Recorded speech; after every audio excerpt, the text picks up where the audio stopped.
Time has come, so they say. We're now at 7 o'clock. And welcome to our council meeting on this, the 24th of March, 2026.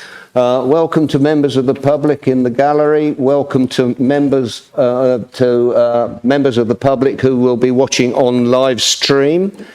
If you have an objection to being in the live stream, please say so now and we'll ensure that you don't appear, but you will be heard, although you won't be heard, as I'll explain later. Welcome also to all the members. Thank you very much for coming. Welcome to the officers and to our security. With so many of us in the room, may I politely ask that we keep background noise to the minimum, including, if you can please, make sure all mobile phones and electronic devices are turned to silent or off. I will ask members to refrain from interrupting speakers and that the debate must always come through me as chair. Should anyone wish to access the hearing aid loop, officers are able to assist with that. Now, please ensure that you have inserted your cards into your microphone and press the enter meeting prompt, which will appear on the screen. I will be using the cue to speak function, and therefore please press your microphone button if you wish to speak during the debate to place yourself in the queue. It will go green and this confirms that you're in the queue. It will automatically go red when it's your turn to speak and I call you to speak. So you don't need to press the button again. Right, on a more serious note, before we start, I should like to begin with a moment to remember former St Edmundsbury Borough Councillor Jane Bone, who sadly passed away last week. Jane was first elected to the former St Edmundsbury Clare ward in 1983, serving 3 consecutive terms until 1995. She returned to office in 2007 for a 4th term, completing a total of 16 years of service. She also served as Mayor of St Edmundsbury in the years 1994 to 95 and was chair of the Recreation and Amenities Committee. Now, for many years, Jane played an active and dedicated role in the life of the Clare community and the wider borough. Her commitment to local initiatives was long-standing, and a long-standing involvement made her a well-known and respected figure in the borough. Never one to turn down an adventure, she reportedly took her duties to new heights, literally by wobbling down Angel Hill on a penny farthing, dressed head to toe in full Edwardian splendour. And I do vaguely remember that happening. Yeah, she was and Jane was a wonderful person and will be enormously and fondly missed by so many of us. So if you can, would you all please stand now while we observe a minute's silence for Jane Bone? Thank you.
Thank you. Thank you. Please be seated.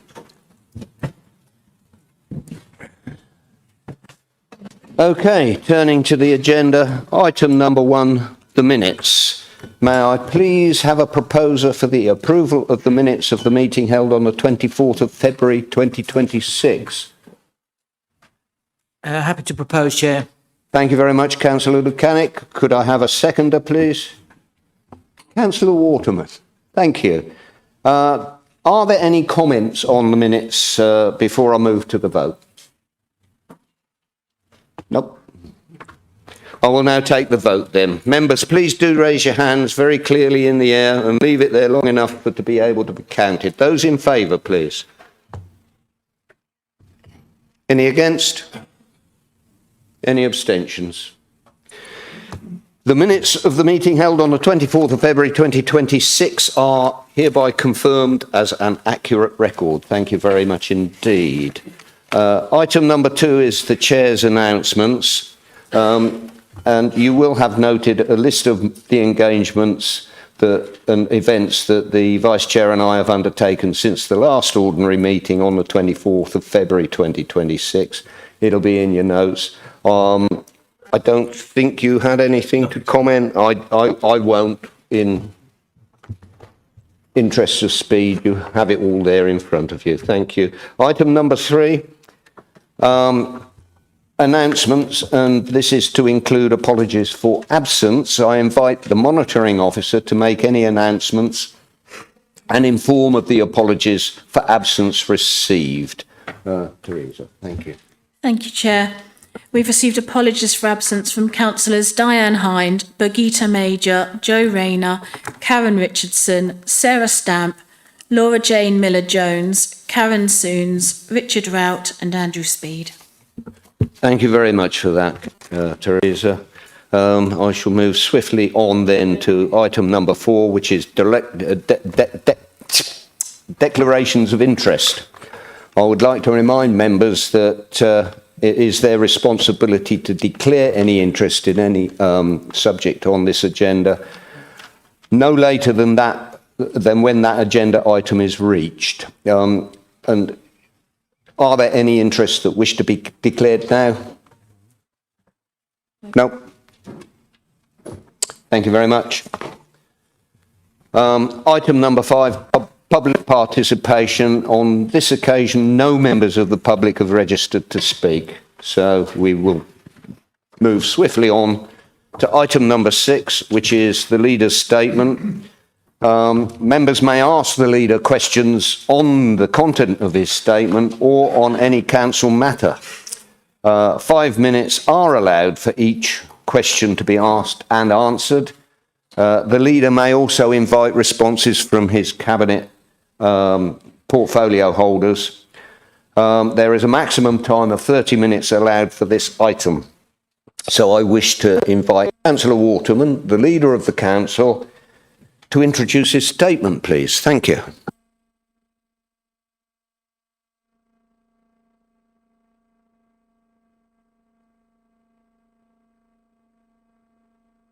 Yeah.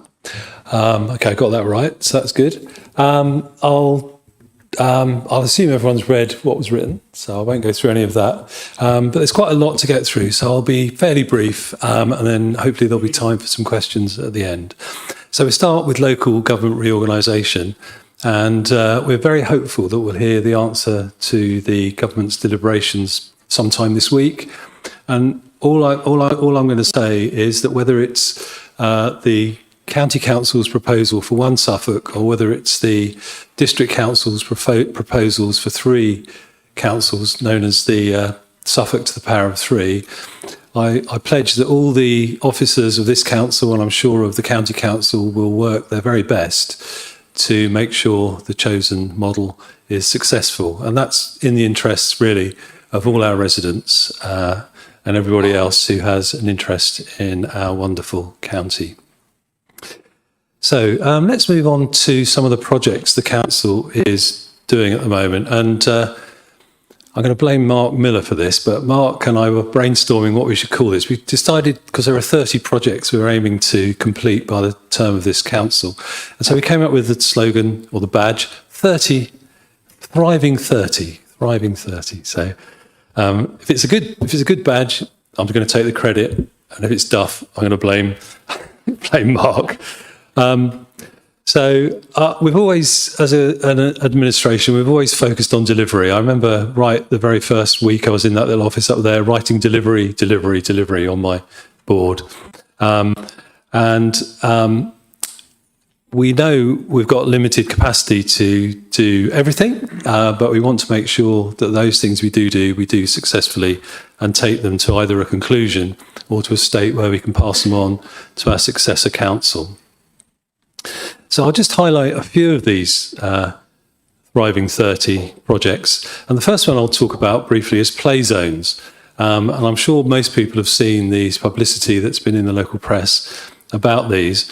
The new Football Foundation play zones, as they're called, are being created in 3 of our towns. That's Newmarket, Haverhill and Mildenhall. In fact, work started in Newmarket first this week, with others following in a phased way in April. And each one of these zones has been tailored to the local community's needs. So there's been extensive engagement with the local community so that they do actually reflect what the local community wants. And by the way, I will apologise, I'm a bit hoarse today, and that's because I've got hay fever. And so I'm sniffing, so I'll do my best. Just bear with me. In Haverhill, Newmarket and Mildenhall, they're all going to be ready for the summer.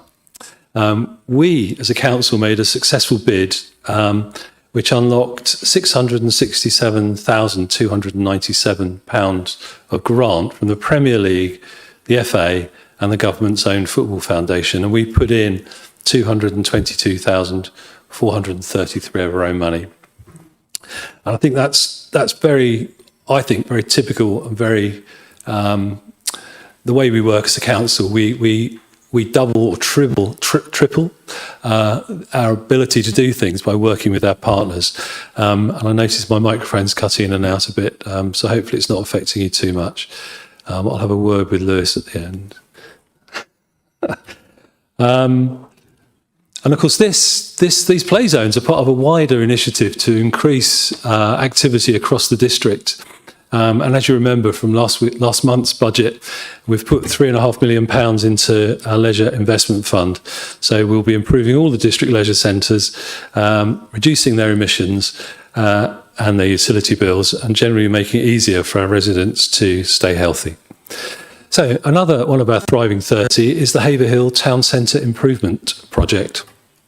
And I'm very pleased to remind councillors that we agreed the £1 million investment for Haverhill High Street as part of our budget last month.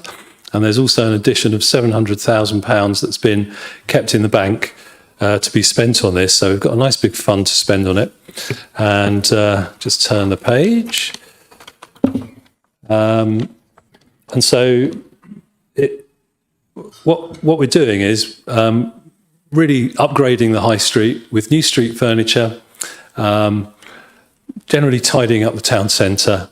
And these have all been developed with local councillors and local residents. And I believe there's a final meeting of that group later this week. And then as soon as that's agreed with those people, then the improvements can start being implemented. So I'm very hopeful that well before the end of the year, we'll see those improvements in place in Haverhill. And as we know, Haverhill's had a bit of rough time recently with some adverse publicity. So we will need to give Haverhill as much love as we can. So moving on, another one is the solar canopies at the Mildenhall Hub. And I did mention them in the written statement, but I just want to mention them again because I'm really excited about these. I often travel to France and I'm amazed that when you go into a supermarket car park, they've got all these wonderful canopies over the cars, generating loads and loads of electricity. Now, I'll be honest, we don't have quite as much sun here as we do in the south of France, but we have enough. And I know from my own personal experience, because I've got solar panels, they do generate an amazing amount of electricity, even when the sun isn't shining. So we're putting these solar panels on top of the car park at the Mildenhall Hub. It's got planning permission, so it's going ahead. There's some of the other tidying up work to be done, but we would hope to start work in the next 4 weeks on those. So that's really exciting, and that will save, once it's up and running, on the Mildenhall hub, it will save over £130,000 and 120 tonnes of carbon dioxide per year. So that's worth having, I think. And then one final thing I'll mention is better recycling. And we've delivered almost 80,000 of the recycling bins, which started in February and has gone on through this month. And we've started delivering nearly 160,000 of the small food caddies as well to households across the district. This will be phased, so you will be getting residents coming to you with questions about it. And I would just recommend you to refer those to David. Sorry, Dave. But no, I mean, there will be hitches, there will be problems, people won't understand things, but we think we've got all the bases covered and we think we've got an answer for everything. But having said that, there's going to be a question that we don't have an answer to. And also to support better recycling, I'm pleased to let you know that we've bought the piece of land next to the operational hub in Fornham St Martin. And I was there with Becky, Sarah and David, and we formally opened that a couple of weeks ago now. So anyway, moving on to other things we're doing. Sorry, we didn't formally open it, but because it isn't built yet. Sorry, I can see Andrew and Becky go, what's he on about? We just celebrated the purchase of it. Yeah. So moving on. So something I think is really important. We all know that people are suffering from cost of living crisis, which has been going on for a long time now. We also know that, I think I'm okay in saying Trump's war is possibly causing all sorts of problems for our energy supply. So one thing we have, which I think is really important in helping people through that, is our financial inclusion service. And that was set up by us. It's already working to help support people when they're struggling with various financial things. And I'll just, because it's a bit dry, but I'll give you a couple of little stories that illustrate how important it is. So these names have obviously changed, but Linda, who's a pensioner suffering from a lung condition, she was really worried about falling into debt. So she kept her heating off and was going to bed at 7 p.m. each evening to try to stay warm. She said, when she was speaking to one of her officers, I didn't want to live anymore. My doctor referred me to the Financial Inclusion Service, who helped me apply for grants and attendance allowance. That extra money has made a tremendous difference and given me peace of mind. So that's one really good example of how it's worked. Another resident is Sharon, again, not her real name, from Newmarket. As well as needing some help managing her debts, Sharon was struggling with living costs, including her weekly shopping. The Financial Inclusion Service put her in contact with local food projects, including the Newmarket Community Pantry Shop, to reduce her weekly spending and reach community projects to help her with her finances and debt. So if you have any residents who are struggling with debt or any other financial problems that we can help with, and really what the Financial Inclusion Service does is it helps people claim things they might otherwise not know about or otherwise be nervous of claiming. And please do put them in touch with it. And it's on our website, of course. And many health professionals are aware of it. I want to thank Councillor Higgins, who's been very instrumental in setting that up. I think that's really important. Moving on now to Lakenheath. So the Pride in Place initiative is rolling on. A chair has been appointed. That's Mike Molina. Mike has a science and engineering background and is currently chair of governors at Lakenheath Community Primary School. And he was appointed as chair. He will preside over a neighbourhood board, and they'll decide how the funding is spent in consultation with the whole community in Lakenheath. And that could be anything. So it's money that's wide open to be spent on things that people have want it spent on. I'd like to thank Gerald Kelly, who's been leading on that project for the council. And I think it's a really good initiative that we can, one of our communities can really benefit from. So thanks very much, Gerald. I think, sorry, I've turned back to the page I've already read. Sorry, you'd have noticed. You probably wouldn't have done, you'd have probably just not noticed. I want to say happy second birthday to our reverse vending machines, which Trover put in place for us. And it's amazing they've been going for 2 years already. And this is ahead of a new national deposit return scheme, which has been a long time coming, but we're all really welcoming when it comes. That will come in 2027. And it was initiated and championed really by Councillor Jarvis, Jan from Newmarket. And it's created one of the first digitally connected recycling reward networks led by a local authority in England. And it combines reverse vending technology with Trover, a private company, but they run a rewards scheme, and you shove your bottle in, you get points. We all know what points make. Thank you. Since launching, this pilot has diverted 32,000 bottles and cans, which is the equivalent of 451 kilograms of recyclable material.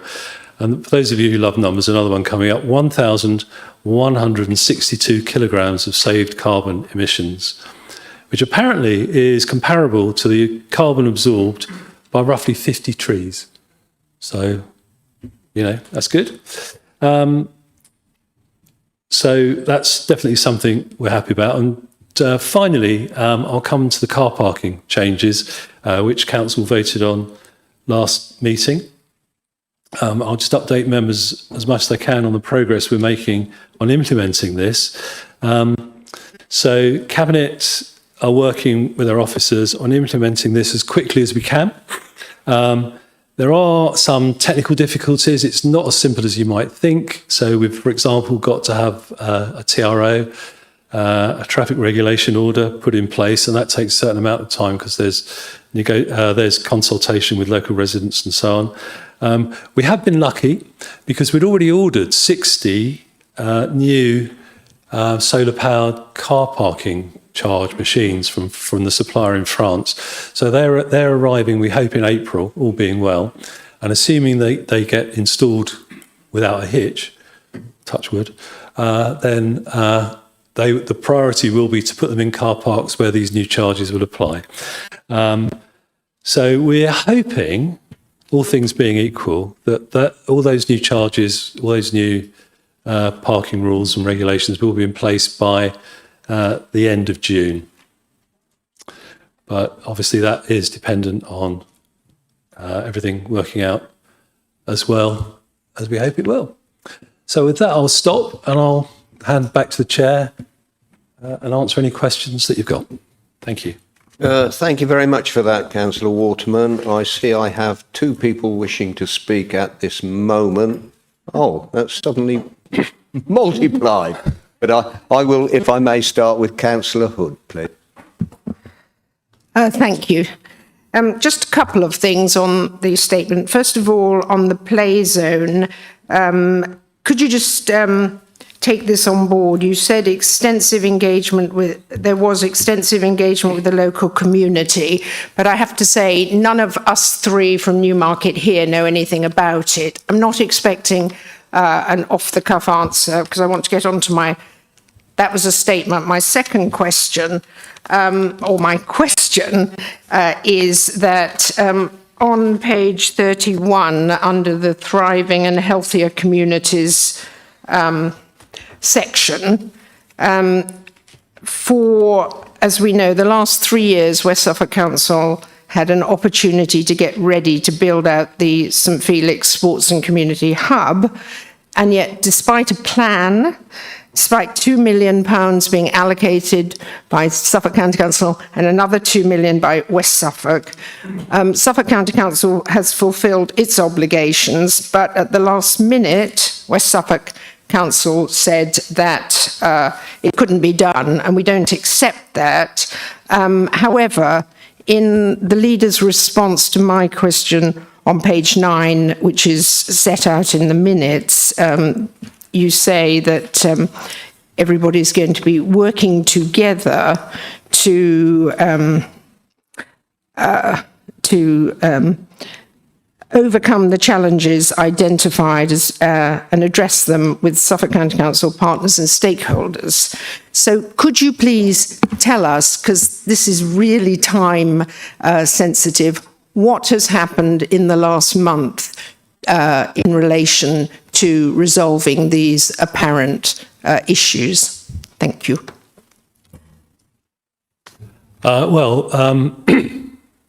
This has been a long-running saga, I think I can use that word. I don't know in detail the answer to your specific question, but I think Councillor Shipp might. So, Ian, do you want to try and answer that? Yeah, thank you. Yeah. I've met on 2 occasions with the Town Council.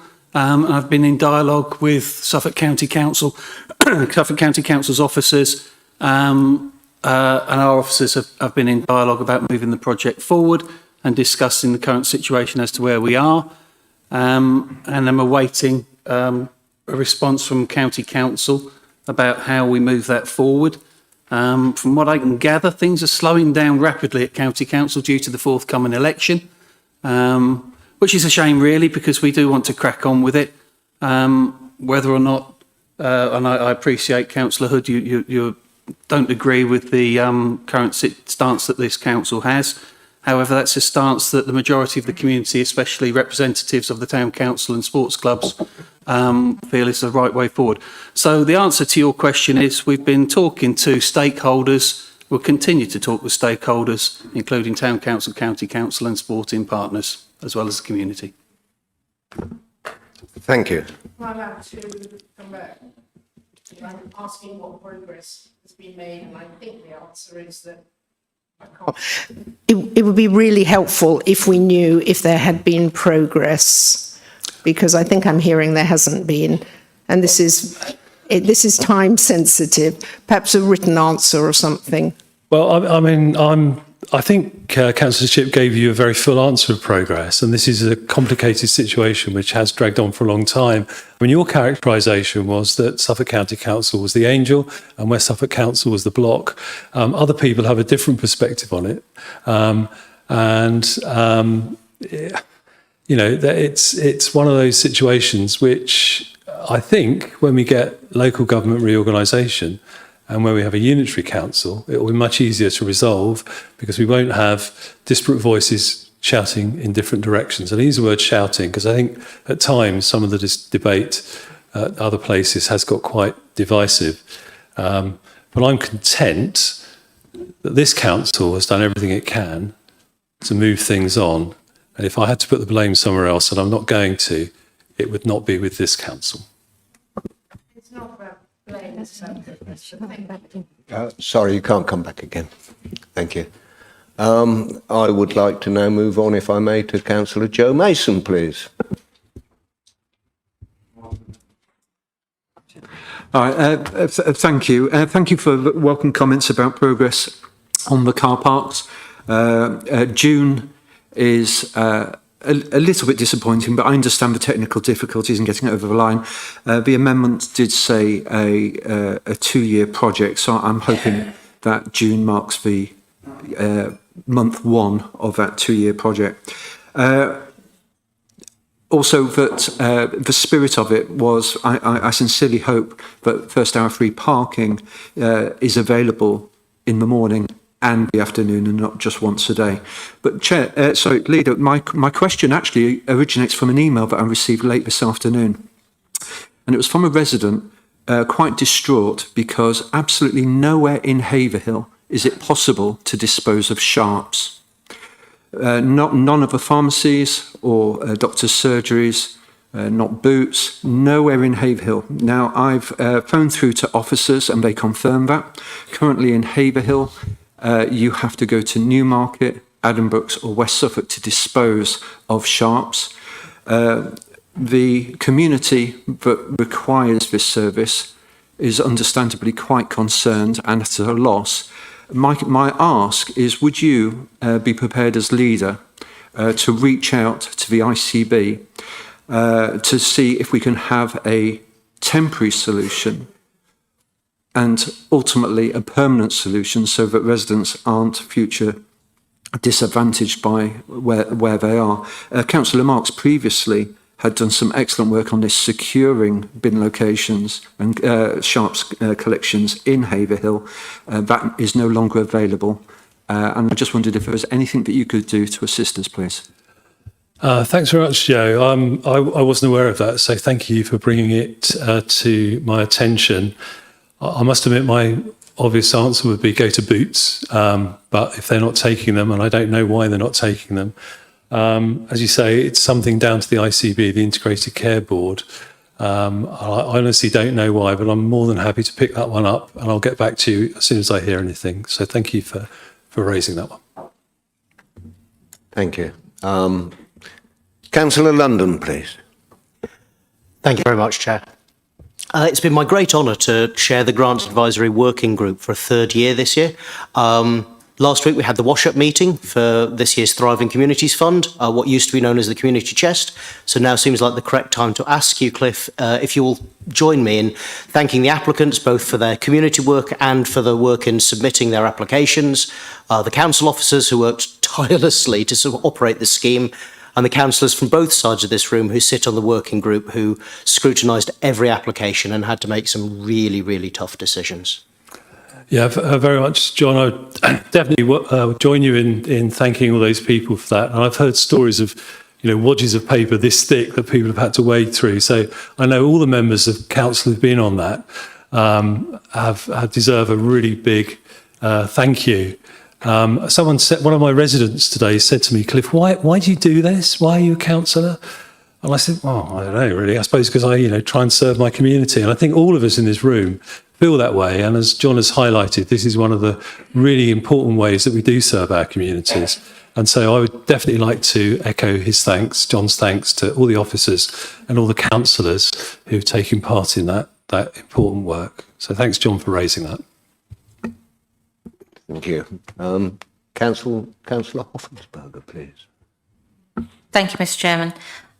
The leader had referred to the Iranian war and the increase, in particular in fuel and oil costs, which, as a rural area, we know that our rural communities are suffering very badly from the rise, not only the rise in oil prices, but also the gouging of prices and that horrific practice of people having to pay double and treble the cost of what they ordered at. I've been contacted, as I'm sure many of my colleagues have, and I certainly know they have, by residents who are hugely concerned with regards to this, having to make choices between heating and eating. And even I have had residents contact me to say where they have trees in their gardens, they are chopping their trees down to pay to fuel their houses. The leader did refer to the Financial Inclusion Service. So my first point really is it would be really useful, I think, if all councillors received information with regards to that we can pass on to our residents. I think that would be really helpful because I think it's now's an apt time for us to be able to tell our residents about that. But my question is also, is the council going above and beyond this with regards to helping those that are really struggling in our rural areas? And it's more than just those that means-tested route, but those, what I call just about managing those jams, because it's affecting a whole society of people and not just one cohort of our communities. Thank you. Thanks, Becky, for that. It's quite a complicated question. I do know that the government has set up funds, and I do know they're being administered through the county council, as you'll probably know better than me. I do know through the Financial Inclusion Service we are pointing people towards those. And I did have a question, an email today from one of our local charities asking me to point them in that direction. But I can hand over to Councillor Higgins, who can perhaps give more detail than I can on this. That was exactly what I was going to say. Our financial inclusion officers are waiting for Suffolk County Council to give them the details they need. I actually went out into Great Barton today. I went to the stroke group. It was to do with the Thriving Communities Fund because they'd had a grant from us.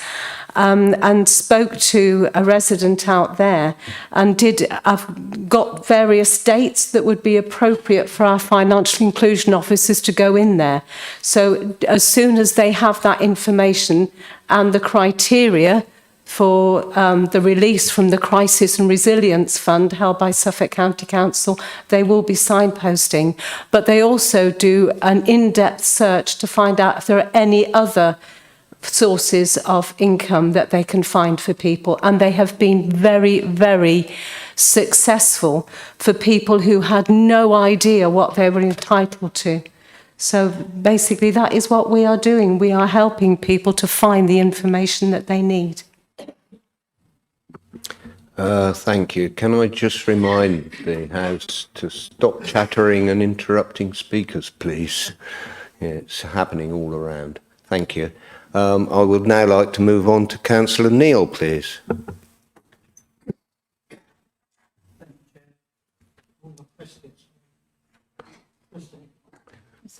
Okay, sorry about that. If you do mutter when I'm talking, there'll be trouble. Joke. I've got a few concerns about our markets. I have to say, I've mentioned our markets on many occasions. I've seen figures that suggest that they're improving. I think if you spoke to the actual councillors in Haverhill, Brandon, Newmarket and Mildenhall, I think they would tell a different story.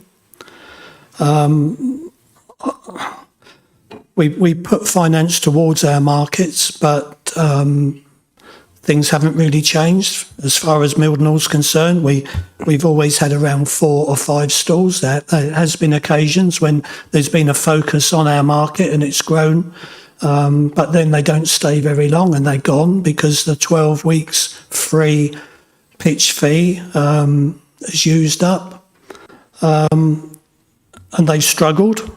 So if we did revive our markets and we asked them to come back, their experience of it is poor and they probably wouldn't. I don't know where the actual drive to improve our markets comes from, whether it comes from the portfolio holder or whether it comes from officers. There's been a lack of a review of the committee review for the markets. The last one was 8 months ago. Councillor Neil, I'm sorry to interrupt. You have about... Okay. That was 8 months ago. So the questions I've got, I'll move on to the questions that I've got. Is there feedback taken from stall holders that leave our markets? When we see percentages presented to us, like a growth of 25%, that could represent, instead of 4 stalls, there being 5. Are officers and councillors working towards the same goal to revitalise the markets? Is there a plan B for the current plan that doesn't seem to be working? And is there a strategy to increase footfall? Because without footfall, a plan for footfall, offering free pitches counts for nothing. So that's my questions. Thank you. Sorry to interrupt, Cliff, but we're actually out of time for this item, so perhaps a written reply to that might be... Okay, yeah, thanks, Phil. Thanks, Andy. I'll make sure you get a written reply to that. Can I just say, Phil, can you just indulge me for 20 seconds? Yes. You're a good man, despite what everybody else says. Yeah, I mean, markets are a real problem, a real struggle. This council will not give up on our markets. That's really all I wanted to say. Thank you, Councillor Waterman. Okay. Although we have more people to speak, we unfortunately can't allow you because we have run out of time for this item. So on that, I will move on to item number 7, which is referrals report of recommendations to Cabinet. Now, there are no referrals emanating from the last Cabinet meeting of Cabinet held on the 3rd of March 2026. So on to number 8. Item number 8, Barrow cum Denham Neighbourhood Plan, Referendum and Decision to Make as a West Suffolk Development Plan document. And I would like to call upon Councillor Frank Stennett to introduce this item and move the motion. Councillor Stennett. Thank you, Chair. Neighbourhood plans were introduced by the planning process by the Localism Act of 2011. They aim to allow local communities to take responsibility for guiding development in their area. This approach was subsequently embedded in the National Planning Policy Framework in 2012 and subsequent revisions thereafter. Legislation requires a neighbourhood plan to meet a basic set of conditions. This is covered on page 34, 1.2 of the reports pack. For a neighbourhood plan to be part of the development plan, it must follow a statutory process involving public consultation at formal stage, including designation of the plan's area, pre-submission, submission, examination, and finally by a referendum. The neighbourhood plan area was designated on the 26th of June 2019. The designated area includes all of the parish of Barrow cum Denham. The neighbourhood plan underwent one round of pre-submission consultation between the 12th of September to the 24th of October 2023, which was undertaken by the parish steering group. Barrow cum Denham neighbourhood plan was submitted to the council for examination in October 2024 and was subsequently published for consultation from the 30th of October to the 11th of December 2024. All comments were passed to an independent examiner, Andrew Ashcroft, for consideration alongside the submission of neighbourhood plan in January 2025. The examiner's report was issued to West Suffolk Council on the 22nd of December 2025 and found that subject to modifications, the plan met the basic conditions for the preparation of a neighbourhood plan. Following the examination, West Suffolk, in consultation with Barrow Parish Council, considered and accepted the examiner's recommendations and issued the decision that amended Barrow cum Denham neighbourhood plan could proceed to a referendum. The referendum took place on the 29th of January 2026.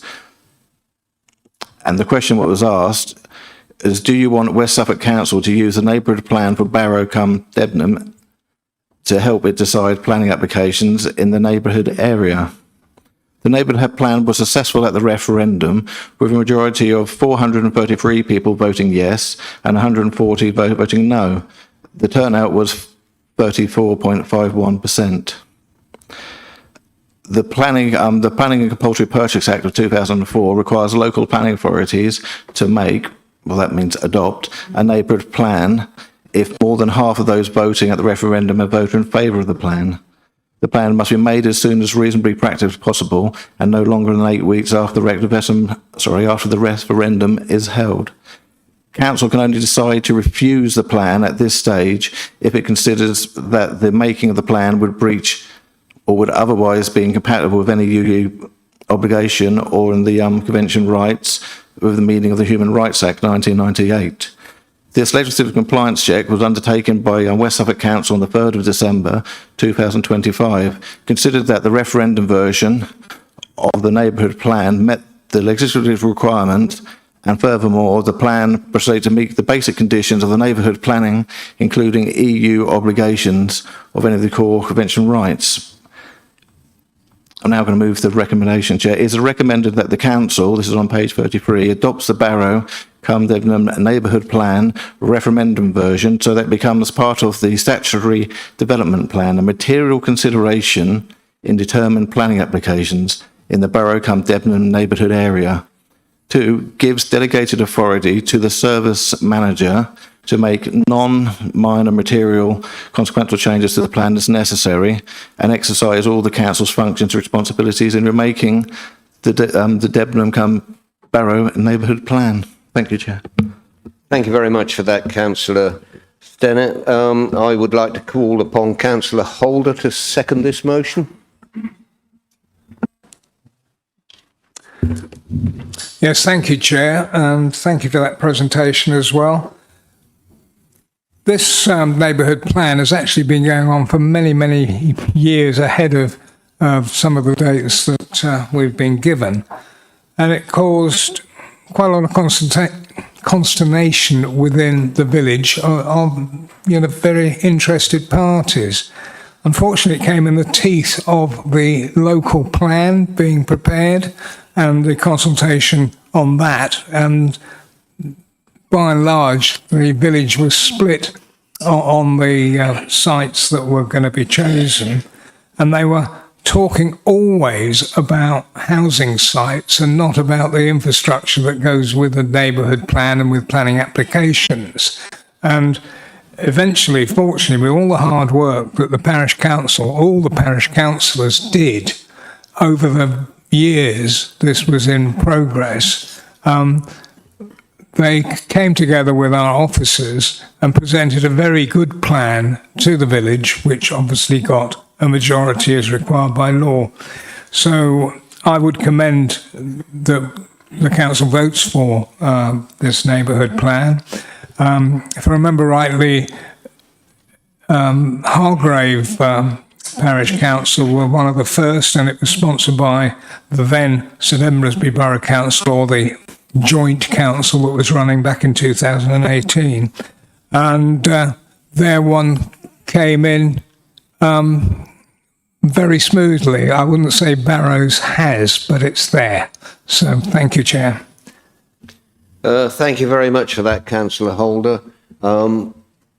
I guess nobody's wanting to speak on this subject because nobody's pressed the queue to speak. So I would like to return back to Councillor Stennett if he would like to close the debate on this item. Chair, I'm happy where we are. Could we move to the vote, please? We most certainly can. All those in favour?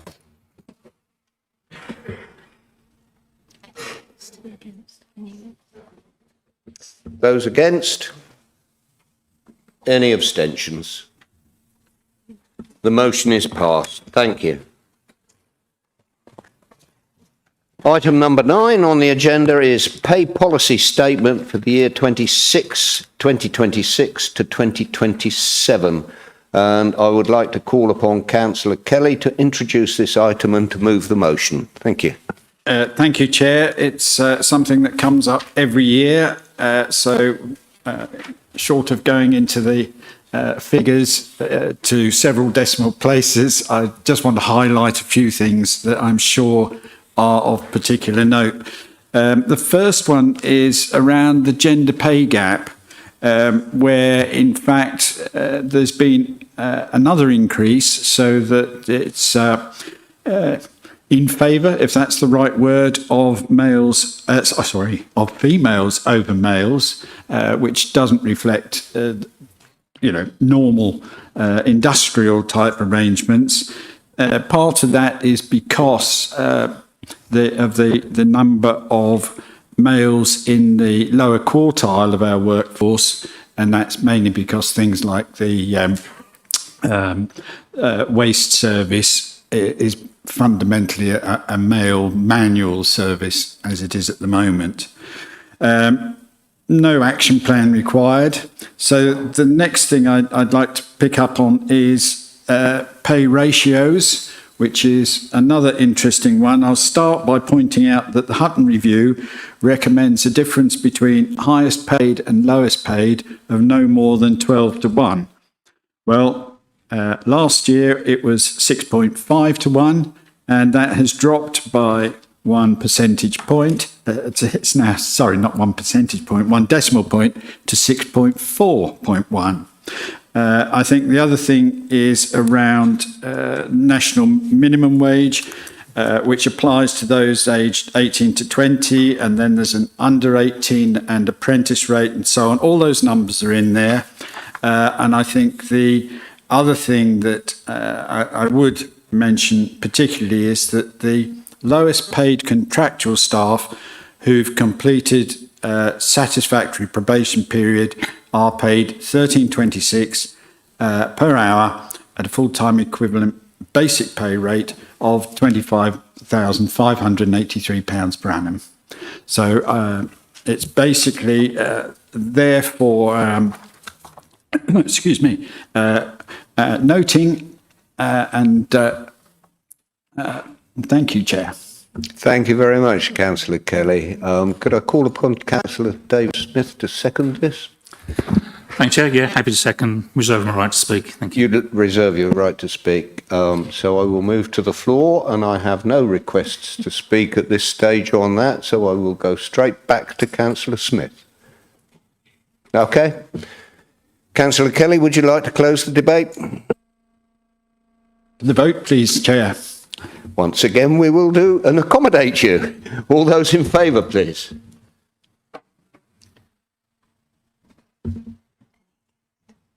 Any against? Any abstentions? Thank you. Cut myself off in my prime. Huh? Item number 10, the Community Governance Review, and I once again call upon Councillor Kelly to introduce this item and to move the motion, please. Thank you once again, Chair. The Community Governance Review is basically, I'm reporting on behalf of Councillor Diane Hind, who is the portfolio holder for resources, and in my role as Vice Chair of the Task and Finish Group. I'd like to start by thanking Diane and the Task and Finish Group and the town and parish councils who have contributed during the first stage of engagement. Their input has helped shape the draft recommendations before you. We're now ready to move on to the next phase of the review, and the purpose of the report is to seek council approval to begin public consultation on those draft recommendations that are set out in Appendix A. Don't intend to go through each recommendation. They've already been considered in detail by the Task and Finish Group and are informed by the submissions received so far. What I'm asking for tonight is your approval to consult on these proposals and that we gather feedback from members, parish and town councils and the wider community. This feedback will help inform the final recommendations that will come to council in October. You also have an opportunity to comment during the consultation period.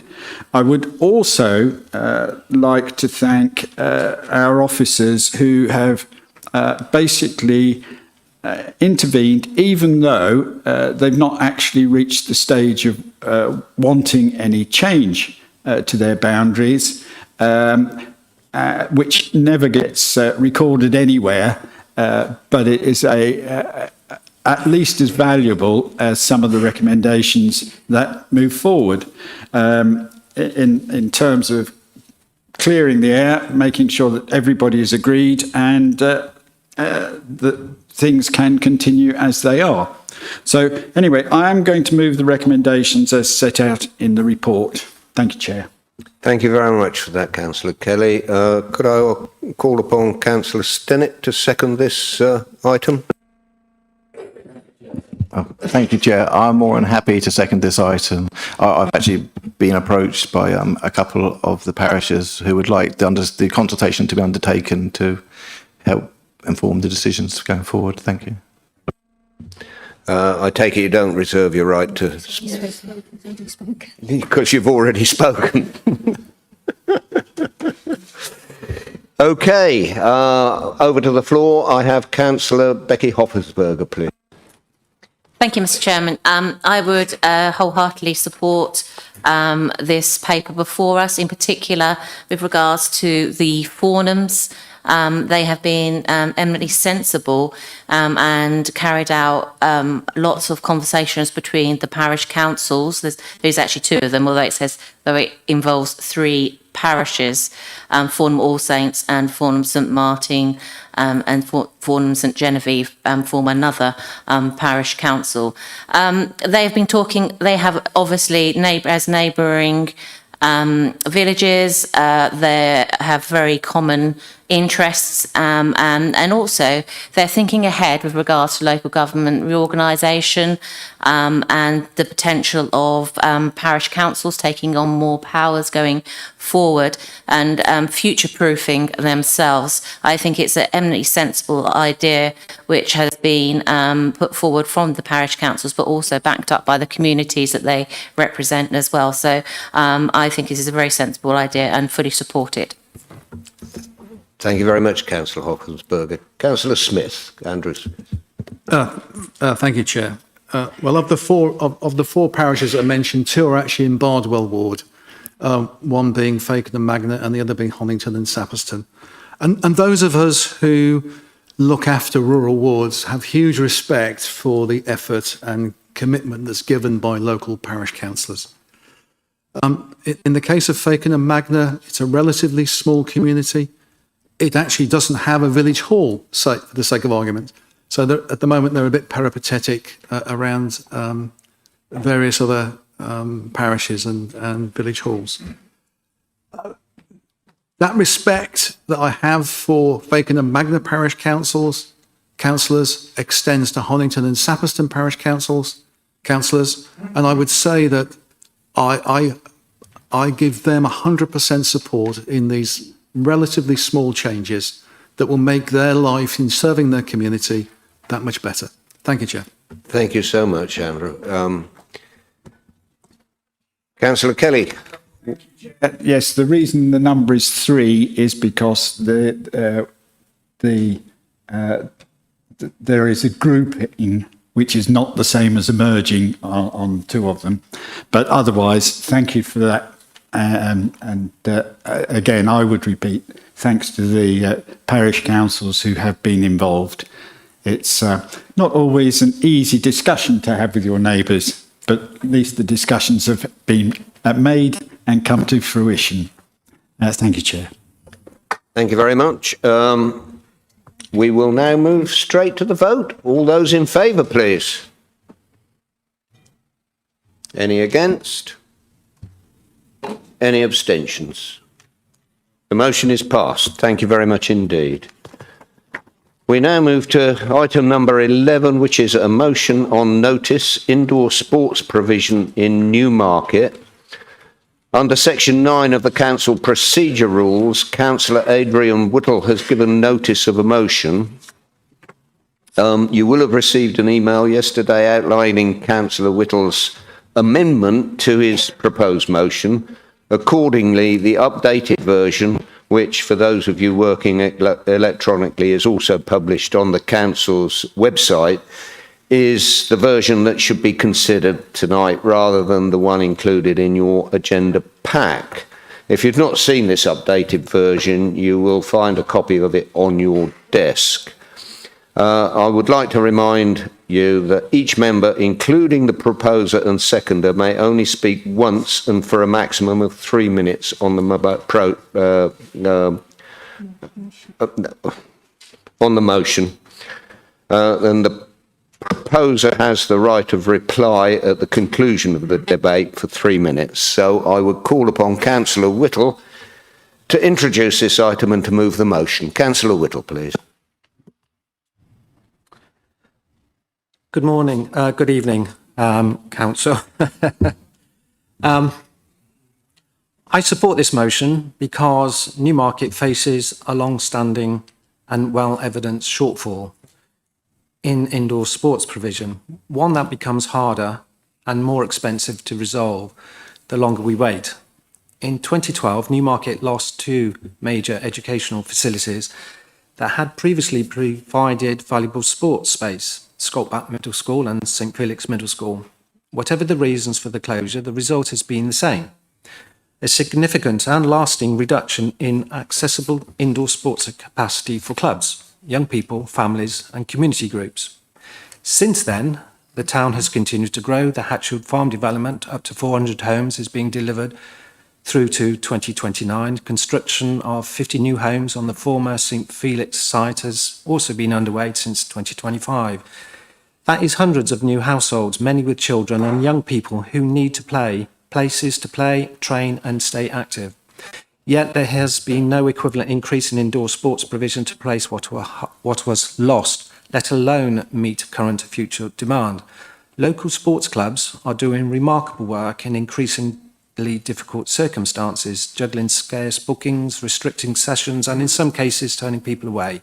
This is not sustainable and is not acceptable for a growing town like Newmarket's profile and ambitions. But there is an opportunity. In 2024, West Suffolk Council and Suffolk County Council committed to exploring £4 million investment in new indoor sports facilities on land behind the former St Felix site. This is welcome. However, clubs and community groups have been clear. As previously envisaged, that site is unlikely to be large enough to replace what Newmarket has already lost, let alone meet modern requirements for multiple sports, adequate storage and proper access and parking. Their message is simple: investment is essential and it must be at the right scale. This is why this motion matters. It commits the Council to 4 practical and forward-looking steps. First, to engage urgently with Newmarket sports clubs and community partners to gather robust evidence of current and future indoor sports requirements. Second, to undertake the preparatory work to ensure that a suitably sized, modern, multi-use sports hub forms part of a new master plan for the town. Third, to co-produce that master plan with Suffolk County Council, Newmarket Town Council and local stakeholders. And fourth, to ensure that this commitment carries through to any successor unitary authority so that there is no loss of momentum.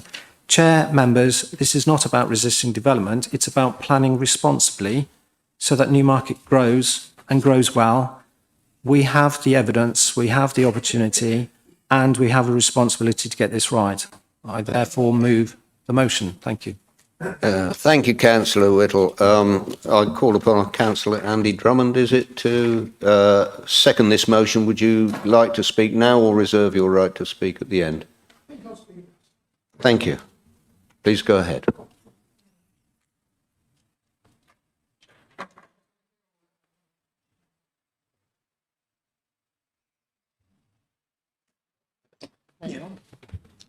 Thank you. Thank you, Chair. Around 2017, I was the portfolio holder for leisure and culture at Forest Heath District Council. I met Suffolk County Council leader Colin Noble and Councillor Richard Smith and negotiated 1.2 million for Newmarket, it being the loss of a 3 badminton court hall following the demolition of Skulkback Middle School following the school organisation review. That's become 2 million in today's money, and together with the 2 million from West Suffolk, we ought to be able to build an indoor sports hub somewhere. At the Newmarket Town Council meeting of the 23rd of February, it was questioned as to whether the St Felix site was suitable for an indoor hub, but they resolved that the site should be retained for sports and recreation use. So that could be something like pickle, paddle. There's already 2 tennis courts destined for the site as part of the Ashley Park planning application. But tonight's motion is about indoor sports provision. And while NTC urged West Suffolk to work with interested parties, this motion requires West Suffolk to actively commit to the project. So I'm therefore delighted to second the motion. Thank you. Thank you very much, Councillor Drummond. Councillor Shipp, please. Thank you, Chair. I'd like to propose an amendment to the motion. Would you like me to carry on? So amendment to motion COWS 26012, proposed amendment. The Council notes with concern that the indoor... I have copies of these, by the way, Chair, to distribute. The Council notes with concern that the indoor sports provision in Newmarket is significantly below expectations for a town of its size and strategic importance. It further notes that the school's organisation review and closure of Skulkback Middle on the 31st of August 2012 resulted in the loss of the indoor sports facilities in 2017, as previously mentioned. The former St Felix Middle School site is also no longer in educational use and is currently being redeveloped for housing. Since 2012, Newmarket has experienced significant population and housing growth, including the major 400 home development at Hatchfield Farm, approved in 2020 and being delivered in phases through to 2029. The development of 50 new homes on the former St Felix school site, with construction underway in 2025. These developments will further increase demand for already limited indoor sports facilities. The Council recognises the vital role that high-quality indoor sports facilities play in promoting the health, well-being and community cohesion of residents, the significant contributions of Newmarket sports clubs and the importance of working collaboratively to understand both current and future indoor sports facility needs. This council therefore commits to engage proactively with Newmarket sports clubs and community partners and to encourage them to work together to establish their shared indoor sports provision requirements and understand their priorities. 2. Co-produce a plan with Suffolk County Council, Newmarket Town Council and local stakeholders which identifies potential land options and seeks to achieve alignment with current needs and ideally provides capacity to expand in the medium to long term. 3. Ensure that any future provision is robust and deliverable, and the consideration of specific sites should be informed by robust evidence of need, suitability in terms of planning, deliverability, affordability, access, sufficient scale, long-term sustainability, and security of tenure, and is not predetermined in advance of that assessment. Council resolves to adopt this motion and requests that officers commence work with our partners at the earliest opportunity. Thank you, Chair. Thank you very much, Councillor Shipp. Who would wish to second this amendment, please? I will second that amendment. Is that you, yeah? That's me.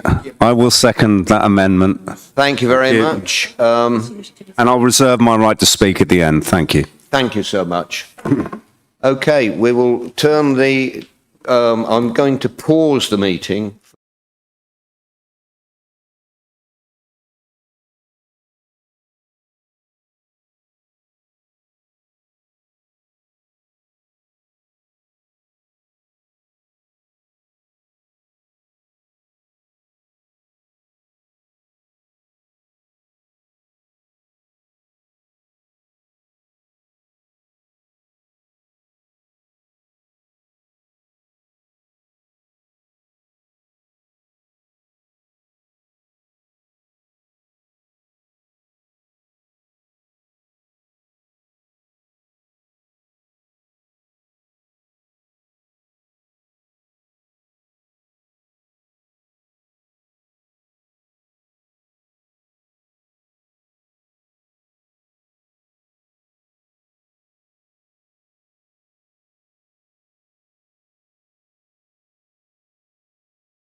I have been asked to point out that the bits runs from this council recognises, and there's 3 items that you are looking at.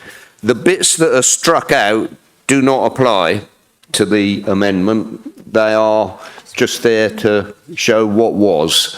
Is that correct? Thank you very much. Has everyone had a chance to read? Has everybody had a chance to read and inwardly digest? Yep, thank you very much. So I will now open the debate, and on the call to speak system, I have Councillor Tony Brown, please.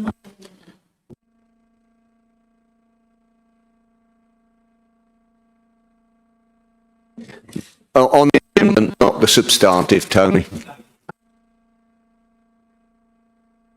What I was going to say is I've read both of these, and I can't really see much difference between either of them. It's semantics. Yeah, and to be fair, it was a good motion put forward by the proposer, and it just seems that the amendments around trying to grab some credit or something like that.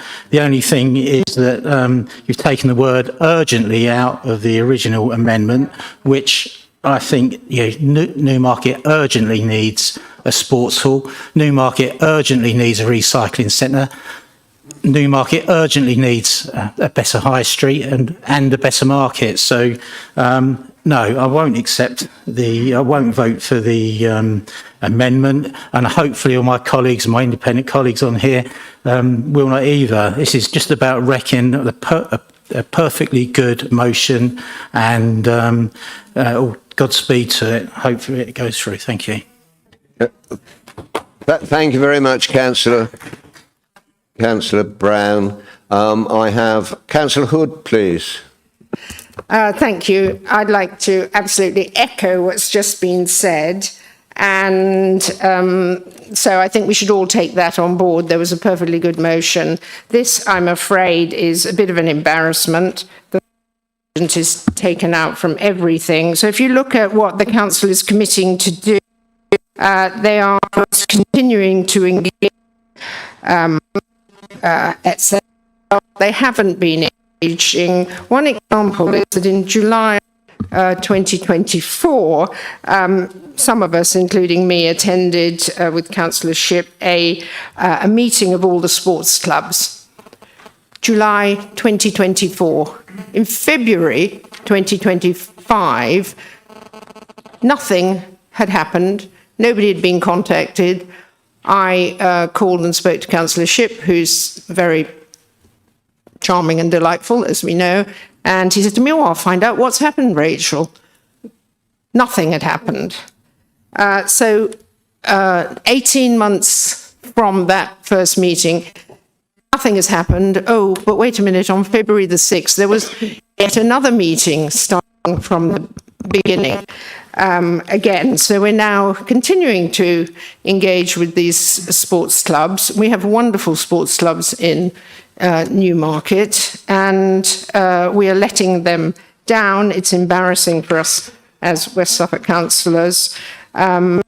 We go to item 2. If we don't know by now what we need to do, it's unacceptable in my view. And I think 3 waters down any effort or any imperative to get this done. So I won't be voting for this, but I think it's very clear why not. So I think this council needs to get a grip and start making sure that we operate in an urgent fashion for the residents of Newmarket. Thank you. Thank you very much for that, Councillor Hood. I would like to move now, if I may, to Councillor Becky Hoffensberger, please. Thank you, Mr. Chairman. I fear this is going to be the third speech, might be very much similar and repeated. It's a disappointing amendment, and Councillor Hood asked the leader a very pertinent question earlier on in this meeting with regards to a proactive, urgent plan for facilities. I'm afraid this amendment looks as if the answer is nothing's going to happen and foreseeable. Moving urgent is urgent. It does need some sports and purpose is future. This is failing tonight, isn't it? And is fit for purpose and in future proof for the growing population. I will give you and perhaps I should declare an interest. I will give you a scenario. My son plays for the EGA team, a Newmarket Football Club, and whilst there is a great facility in Newmarket Football Club, it is oversubscribed. There are bookings, there's not enough room, and they have to go and train in Bottisham because there's not adequate facilities for them to fully train. A town the size of Newmarket, with the great sporting teams that they have, clubs that they have, communities they have, deserve facilities that are fit for purpose, that they do not have to go outside of their own communities in order to carry out their sport. So I'm afraid there's really no point to this amendment, and it's a very good motion as it stood before us and was going to achieve exactly what Newmarket needs. Thank you. Thank you, Councillor Hoffensberger. Councillor Stennett, please.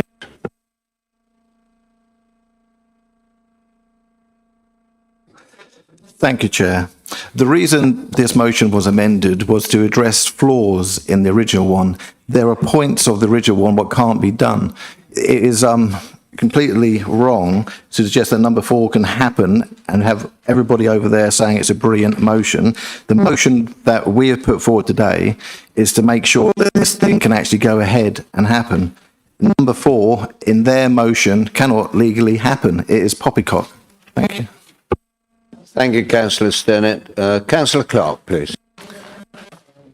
Thank you, Chair. Like many others, I find it very disappointing that this perfectly good motion has been downgraded by removing the word urgent. In my time in the council here, I have found this place to be stodgy in many, many areas. We see a slow, ponderous approach to improving our markets, and this is but another example. I think the culture needs to change. It needs to change at the very top in order to percolate down. And removing the word urgent, I cannot believe for one moment how that could be offensive to anybody or put anybody under pressure. Or are we saying that this council is unable to act in an urgent way? If so, it needs to look at itself very closely. So I think this is more about being a wrecking amendment, more about trying to claim credit for it. And you know, sometimes when you're in the administration, allowing others to be successful in a motion can show good grace. I know you lost a motion last time for the budget, but this is very different. And I think a little good grace, allowing this to go through, is the right thing for the people of Newmarket. Thank you, Councillor Clark. Thank you. Thank you. Thank you, please. Councillor John London, please. Thank you very much, Chair. I should probably be a bit careful what I say here because this is a matter really close to my heart. I attended the meeting of Newmarket Sports Clubs last year, and I've been in communication with several of the organisations since then. Let's look at how we got here. I voted against the housing on the St Felix site. I knew it wouldn't facilitate and would actually hinder the building of a sports hub on the back parcel of that land. I pointed out that the funding plan in place until 2 days before the planning meeting was ridiculous, that the owner-occupier houses at the front of the plot, not the social housing, would be solely responsible through a land management company for the funding of the upkeep of the facilities on the back of the plot. This on its own showed how much thought and depth of problem solving had gone into the project. We also have Skulkback. But because our current county councillors oppose the construction of a primary school on Hatchfields, it is widely reported that this is because they feel it would make Hatchfields Phase 2 house building less likely, and that it is further reported that they don't want to put sports facilities on Skulkback as they are keeping it in the back pocket as an alternative primary school site for the children of Hatchfields Phase 1. This is something that Newmarket District councillors have been working on. Then Councillor Whittle puts in this motion on notice, then Councillor Jarvis puts in an amendment. In my mind, this amendment actually doesn't go far enough. It's time to stop playing politics with people's lives. Build the houses local people need to live in, build the primary school within walking distance for their kids, and build the sports hub for their health and well-being. Let's just get it done. I will vote for any motion that helps make this happen. Thank you. Thank you, Councillor London. Councillor Andy Drummond, please. Thank you, Chair. Councillor Stennett mentioned that in the earlier motion that 4 was possibly not possible. I would question that. This early motion went to the monitoring officer, who we asked to check this. I would have expected the monitoring officer to have pointed out to us if that was not possible to transfer seamlessly to the successor. Point 1. My next point, can I ask you all to turn to page 12 of today's agenda pack? I want to point out a couple of things that was mentioned on page 12. You will see at H, it talks about Councillor Ian Jarvis expressing his support. But what I want to point out in the paragraph below, in response, Councillor Waterman, to deliver the Newmarket sports provision as soon as practicable. I take that as urgent, and if Cliff votes against the original motion and votes for this amended motion, he speaks with a forked tongue.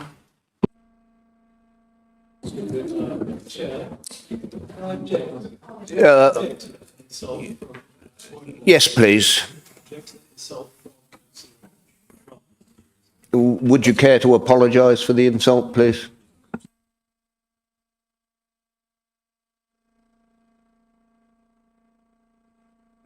Outside of the meeting, I've been advised, so thank you. I have Councillor Aaron Lucarani, please. Thank you, Chair. I just want to echo others that even, this amendment is embarrassing, really. Even if item 4 doesn't stand up and the administration think that, there was no reason to amend anything else. The change of wording is just credit claiming, and to remove the word urgent, like others have said, it just doesn't make any sense. Thank you.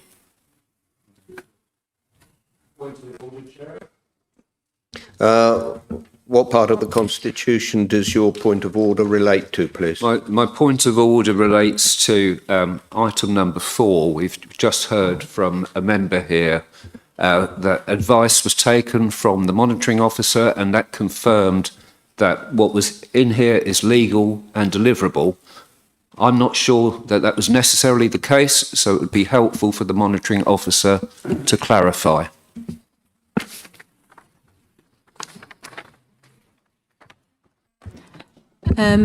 When I receive a motion on notice, the reason we ask for 10 days in our constitution is so that I can then pass the wording to relevant officers, and so that they may discuss the legality or whether it's something we've already done or already doing as a council. I received nothing to say there was anything concerning about the words that have been provided to me. Anything that I do receive from other officers relating to it would be shared with the officers and the portfolio holder. I hope that helps. Thank you, Teresa.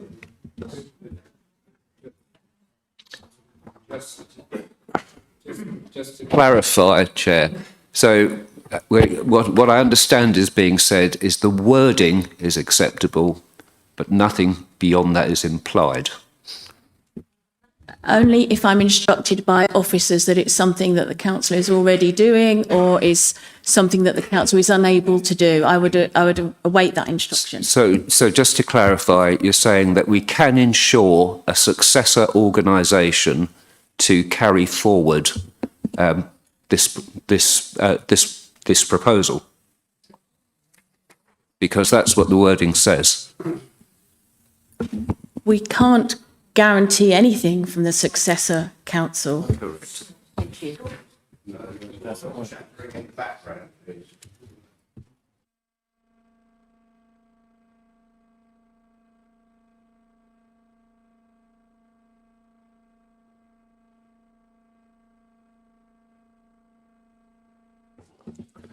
Thank you.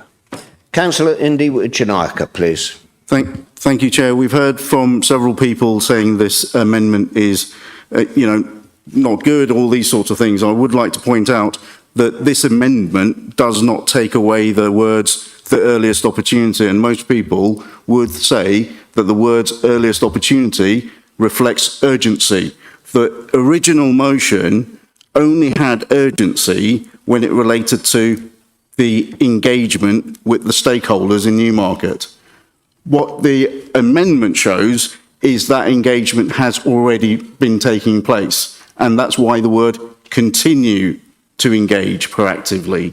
You can't continue to urgently do something because you're already doing it.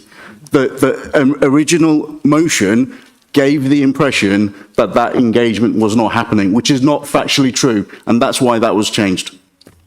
Thank you, Chair. Thank you very much. I have no further current requests to speak, so I would return to Councillor Jan Jarvis, who reserved his right to speak at the end of this debate on this amendment. Thank you. Wow, that's a hard act to follow, isn't it? I'm supportive of Adrian. We've talked about this a lot. I think, we should all just kind of calm down a little bit with this, because it's fair to say, and I tried to do this with the recycling centres, that if you try and get a future unitary authority to take this forward, you can't get them to do that, really. I mean, we don't even know what the unitary authority is. So I think words like future provision is robust and deliverable, and suitability in terms of planning and deliverability. These are good, strong terms. Actually, I think will strengthen this moving forward. And let's be honest. West Suffolk has always had a vision for this, which supersedes grubby deals with developers and building houses and putting houses ahead of actually delivering a sports hub. I think there's things in here that strengthen it. We can talk about semantics all day long. We have to get on with it, and we all believe we should. But we're talking about, I find it slightly ironic that we have members over there, councillors in general, who suddenly have Newmarket's best interests in mind, yet voted against Newmarket having a recycling centre only about 3 months ago. So I find that change quite strange. And talking of forked tongue, it was Councillor Drummond who claimed that motion was factually incorrect, which was false in an effort to keep Newmarket residents from actually getting a recycling centre. So we're talking about forked tongue. He's the expert. I'll happily second this amendment and move forward. Excuse me, Councillor Jarvis, can I ask you to retract that about forked tongue? Not appropriate for this House. Thank you. I retract the statement about the forked tongue.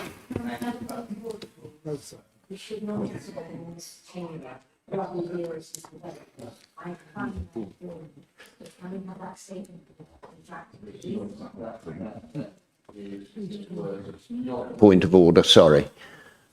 Thank you. Unless you can point out which part of the Constitution has been breached by it. Thank you. Yeah, and it's about conduct, if you like, and that can be dealt with outside of the meeting, and I would prefer it goes outside of the meeting. Yes. Live, so members of the public can listen to that. They'll go away and think we're doing rubbish deals with developers, and I've never known something develop. Yeah. Take on board exactly what you say, Councillor, but it will be dealt with outside of the meeting, if that's okay.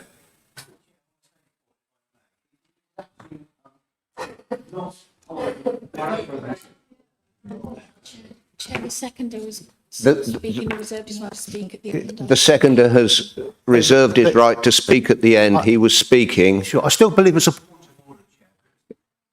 That speech about bloody developers.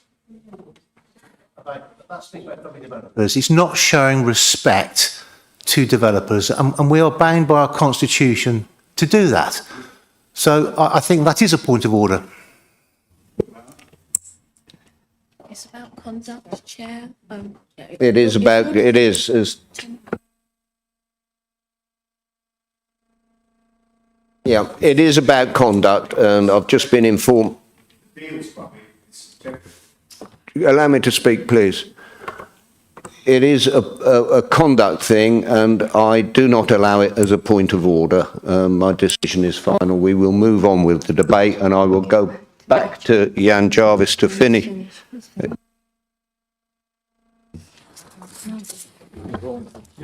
I started and I've finished, so I will second the amendment. Thank you very much indeed. I now return to Councillor Whittle as the proposer of the original motion. Do you wish to respond? And I can allow you up to 3 minutes to do so. Thank you.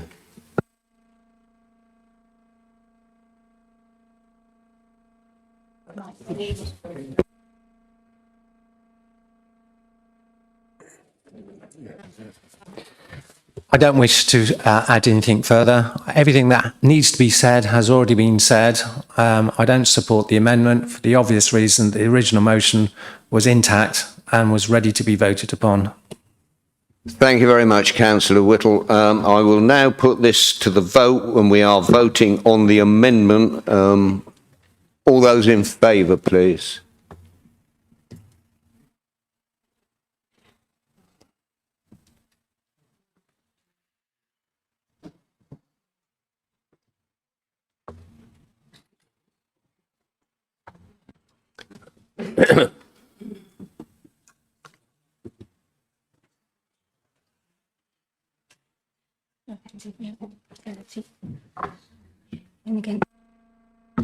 Any against, please?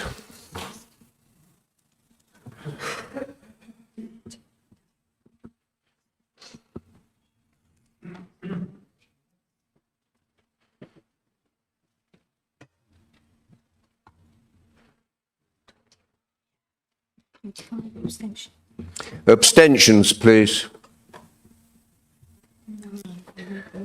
So, okay, the motion is carried, thank you. So we will now return to the substantive Motion as amended. as amended.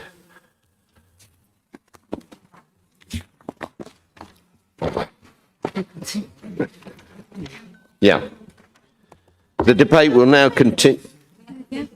So, The figures on the vote. Yes. 34 and 25 against and no abstentions.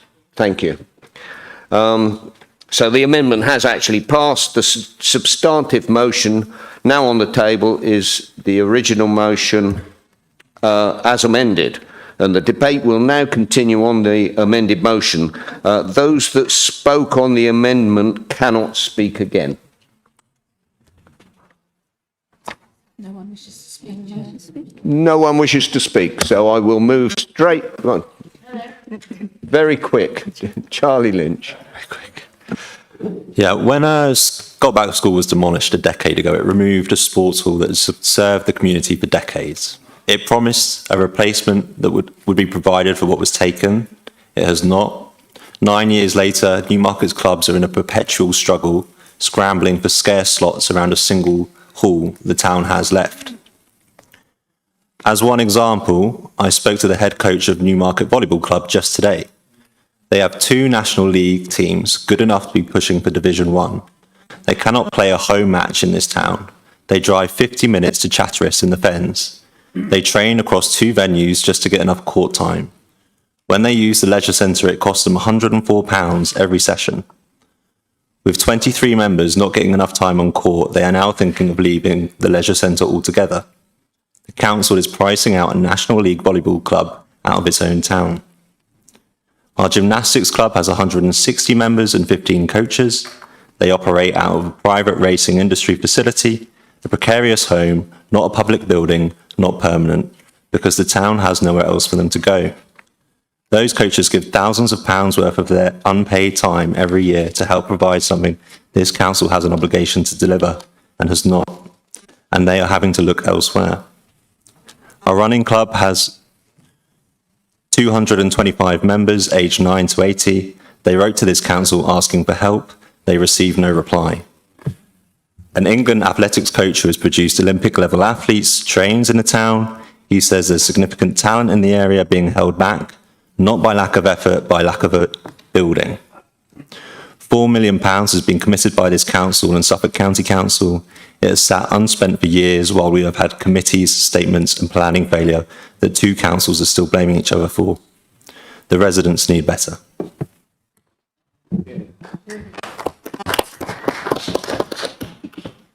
Thank you, Councillor. Councillor Joe Mason, please. Thank you, Chair. So before us we have an amended motion. Councillor Indy Wachinayaka suggested it was implicit that urgency by other words is included in this amended motion. We will see. So the challenge going forward, because it is likely that this is going to be passed, are the people of Newmarket going to feel that this administration is going to tackle this with some urgency? If it is implied in the statement, then that's what we will expect to see. Thank you. Thank you, Councillor Mason. And I currently have no further people wishing to speak, so I will move to the vote on, go back to the... Yeah, oh, sorry, yeah. Councillor Whittle, as the proposer of the original motion, and do you wish to respond, or as last time? Last time. Thank you, Councillor Whittle. I will now move to the vote, please. Can we stop talking among ourselves, please? We have to discuss what we're going to do, Chair.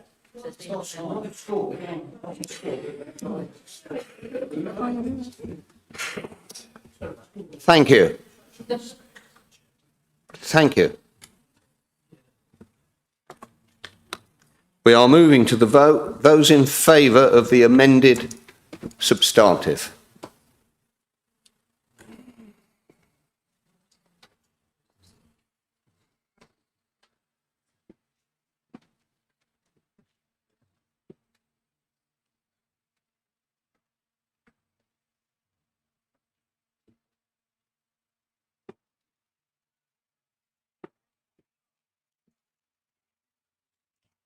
Those against?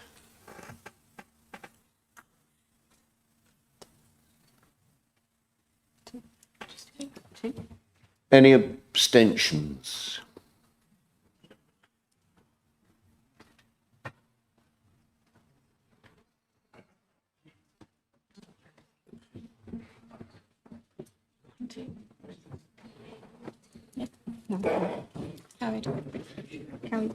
The motion is carried.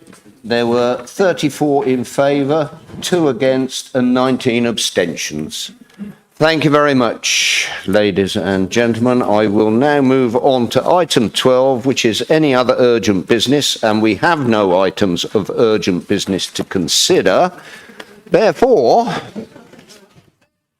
at 20:38 hours, I will thank you all very much for attending and announce that our business is concluded for tonight. Thank you.